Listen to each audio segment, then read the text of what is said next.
We disassembled the lower A-arms. Now we're going to R&R the bushings and the arms itself. So here's your bushing. There's your arm, obviously. One thing to notice is there is this green retainer spring in there. That goes to the inside, so the inside curvature. Remember that when we put that on. And this foam piece actually will go here. Again, you can kind of see the remnants of the old foam piece. Now, it's important that you get it in the right orientation. If you notice, there's actually this, obviously we've taken the bushing out of this. There's a lip here, so we have to push the bushing out this way. Okay? Don't go this way. That would be a problem. So, it's real simple. As long as you got the right tools. What we're going to do is put this thing in to our handy arbor press. We're going to use a couple of appropriately sized sockets. One is going to fit over the outside, so we're bigger than the bushing. Okay, that'll sit like that. The other one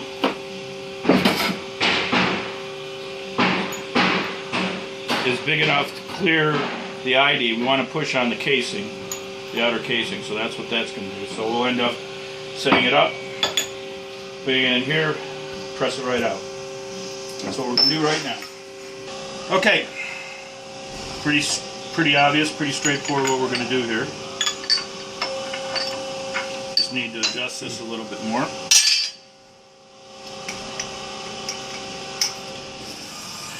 Nothing fancy about this, it's just a Harbor Freight. I don't remember how many ton it is. 20 ton. 20 ton, says our director. 20-ton Harbor Freight, pretty expensive, very handy tool. And I would not suggest doing this kind of stuff without it or something very similar. I certainly would never suggest using a hammer to get these things out.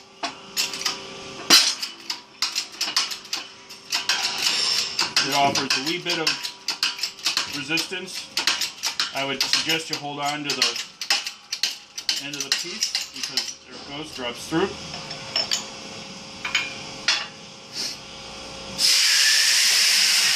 There you have it. We'll clean this up real quick, and then we'll come right back and put the new one in. Alright, after a quick intermission, we cleaned out the surface in there. Doesn't have to be spotless, I suppose. Could if you wish. Most importantly, you gotta make sure there aren't any burrs, galls, or anything that would prevent our bushing from pushing in properly. So next I'm just going to use some all-purpose white grease.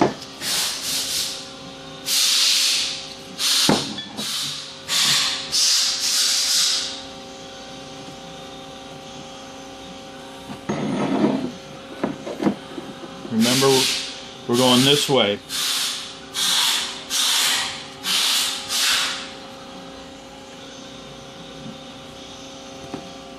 Can't have too much grease.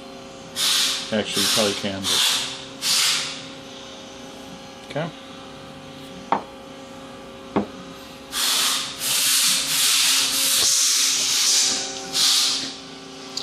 I lied, you can't have too much grease, so I had to stop and clean my glove off. Now, I also switched to a larger socket. This one will fit through here. This one is just a little bit too big. I probably could have used this in the beginning, but the one I had is the one I grabbed first. Again, pretty simple. Notice I greased the bottom. I'm not concerned about the top. Fit that in. That's going to sit on top. We're going to put it in our arbor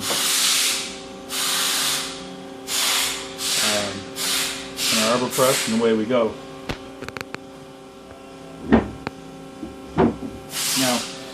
when we go to press this in, I'm going to get to a point to where this surface is going to hit the bottom. And I want that to happen because that'll tell me that I'm getting close. Then I'll switch out and do a final press with our big socket. Okay, here we go. The reason I'm starting out this way without any kind of a socket is that it's very important that we're square. So I want a flat surface to start with. Take it real easy, making sure that it will seat itself usually, as I say. You'll know shouldn't be much pressure at all until you get right down to the very base, and you'll start feeling it. Okay, start feeling it now. Alright, so I'm going to pop this out. That way I'm absolutely sure that it's going in straight. Going in crooked would be very, very bad.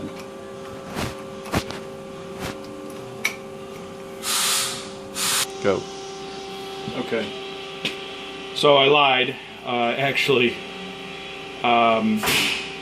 this bottoms out way before we have the ID poking through, which I knew that once I looked at it. So once you press it in, when you start feeling the pressure come up, stop. You don't need to cram it in. All you're going to do is crush this and then cause all kinds of trouble. That's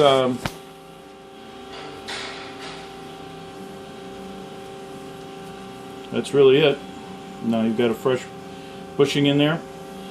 Put it on your wishbone. Put it back together and then you're all set.